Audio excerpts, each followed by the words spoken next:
Welcome to Movement Memos, a TRUTHOUT podcast about things you should know if you want to change the world. I'm your host, Kelly Hayes.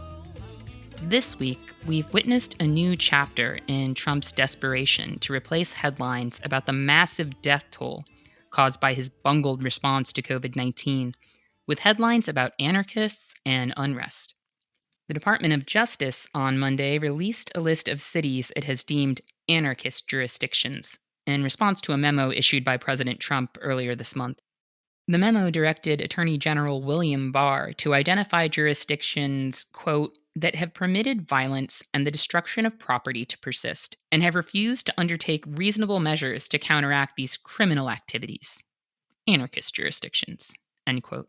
The Department of Justice has now deemed New York City, Portland, and Seattle anarchist jurisdictions, and has threatened to withhold federal funds from those city governments. The DOJ says it is working to identify other supposed anarchist jurisdictions. The department's purported rationale for labeling these cities anarchist jurisdictions included city councils voting to cut police funding, the refusal to prosecute protesters for unlawful assembly, the rejection of intervention by federal law enforcement, and law enforcement officials suffering injuries during protests. The cities the administration has labeled anarchist jurisdictions are democratically led cities Trump has repeatedly attacked and ridiculed. So we can expect that if further designations are made, the label will probably fall on other cities that Trump regularly demeans, like Chicago. The real purpose of this spectacle could not be clearer. As the election approaches, Trump is desperate to distract us from the catastrophic results of his failed response to COVID-19. In reality, anarchist organizers have been busy since the start of this pandemic, alongside many others, doing mutual aid and other community organizing and attending to needs that the Trump administration has not. Some have been in the streets protesting, but Trump's efforts to conflate boogeyman stereotypes about anarchism with all Black Lives Matter protests is part of his larger fascist agenda. We must also consider what these designations foreshadow with regard to the election, Republican efforts to suppress votes, and Trump's potential efforts to invalidate the election's outcome. We will talk more soon about those on-the-ground concerns and about some mutual aid work and protests Trump is mischaracterizing. But today I want to talk about what he is trying to distract us from by doing this.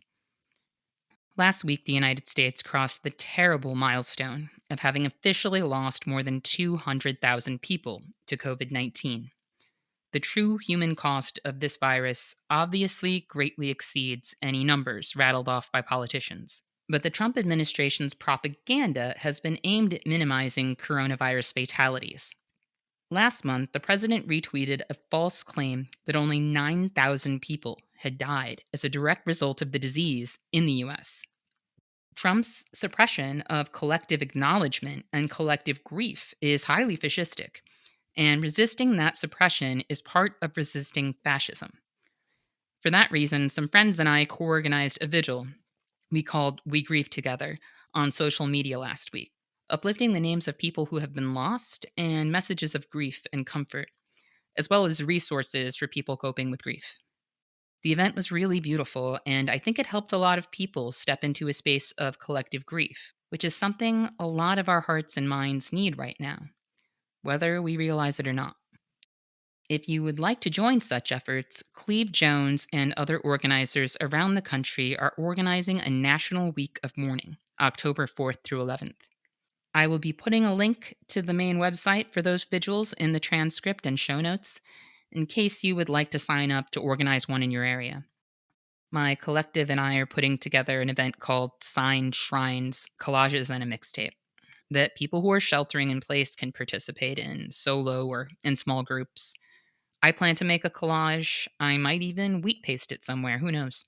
But we definitely invite you all to join us in using the graphics from our We Grieve Together image folder to create your own sign, collage, or shrine.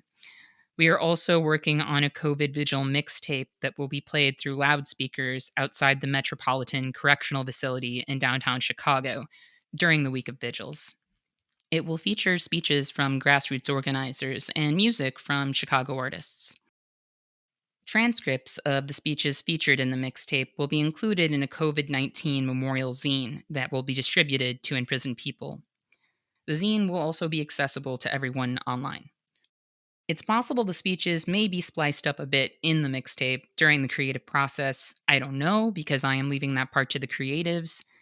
Today, I thought I would share my speech for the vigil with you all, to honor those we have lost and to better explain why these collages, this mixtape, and these vigils are so important.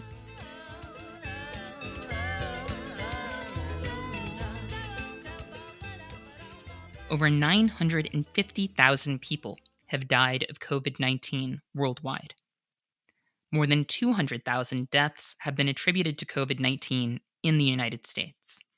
But we know the real number is much higher. We know that the prison industrial complex will always suppress the severity of the horrors behind its walls. We know that even before COVID, prisoners were living in torturous conditions that were stripping years off of people's lives. We know that for many people living in cages and outside of them, survival was already a daily struggle. And now, as winter approaches, we know that the most vulnerable among us, including those trapped in prisons, jails, and detention centers, are in the crosshairs. The conditions of poverty, imprisonment, and housing insecurity make COVID transmission more likely. But the threats we are faced with are not grounded in circumstance alone. Because in many cases, death is being dealt out with great intention. When people are warehoused in conditions that we know will breed a virus, a decision is being made about what will happen to many of those people. Capitalists and the death makers of the prison industrial complex have always cultivated and maintained conditions that they know will be unsurvivable for many. In this instance, we are seeing a pandemic rage like wildfire through jails, correctional facilities, and detention centers, just as it has torn through retirement homes and assisted living facilities.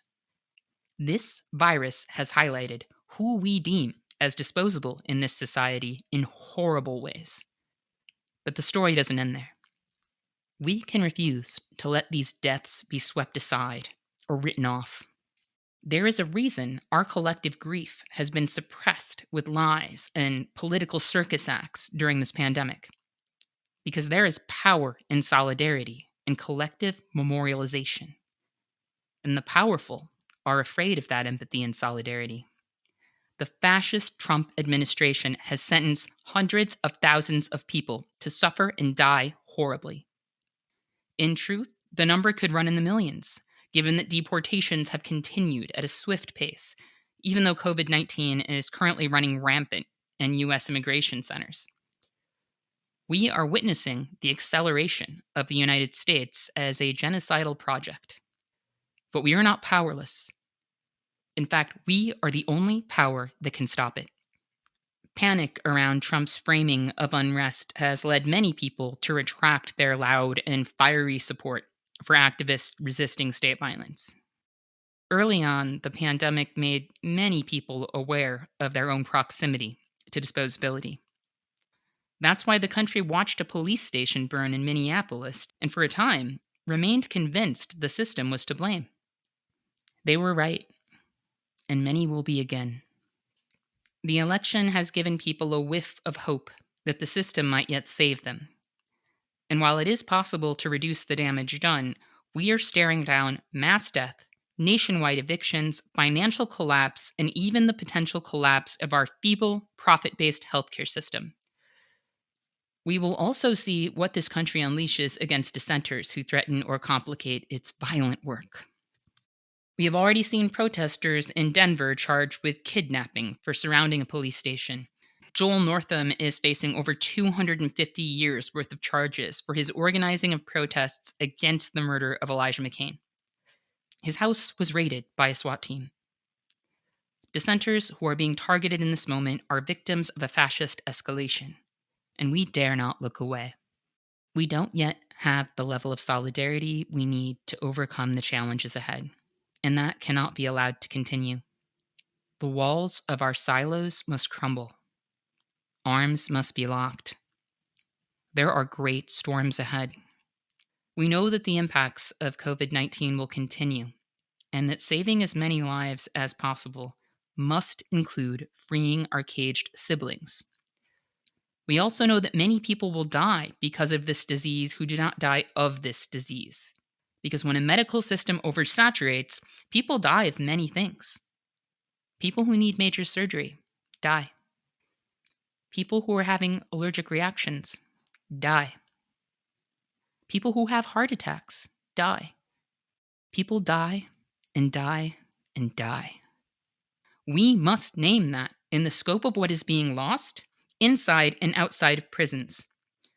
Mutual aid exists because it is in our nature to join together and to act together. This pandemic, like the horrors of the prison system, has demonstrated how harmful it is to human beings to be deprived of connection. We were already being starved of it by the cult of individualism. The answer is more empathy and connection.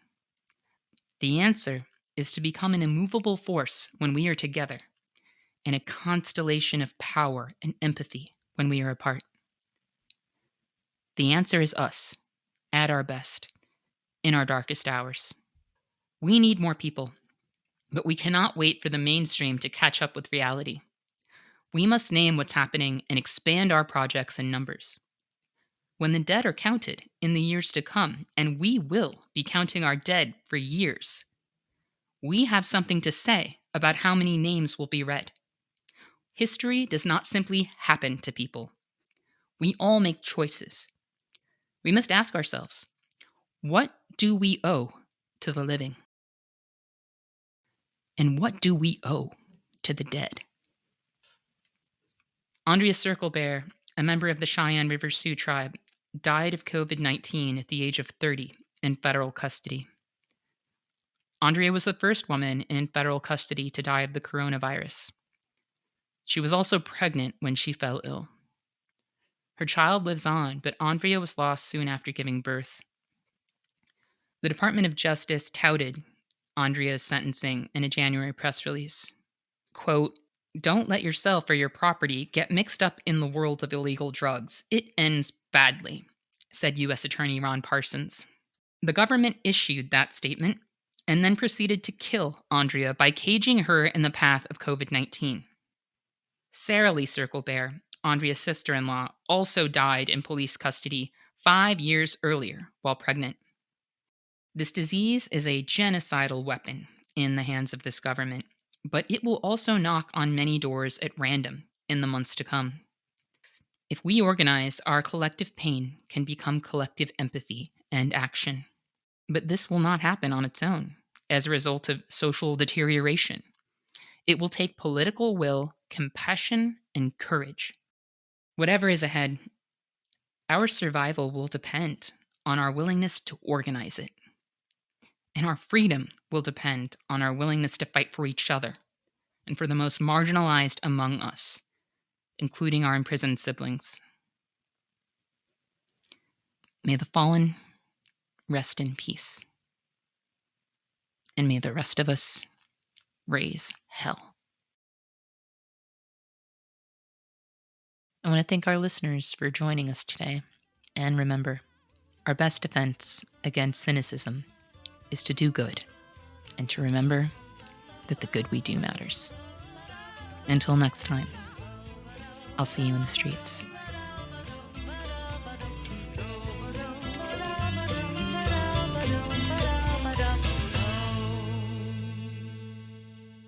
Thank you for listening to Movement Memos.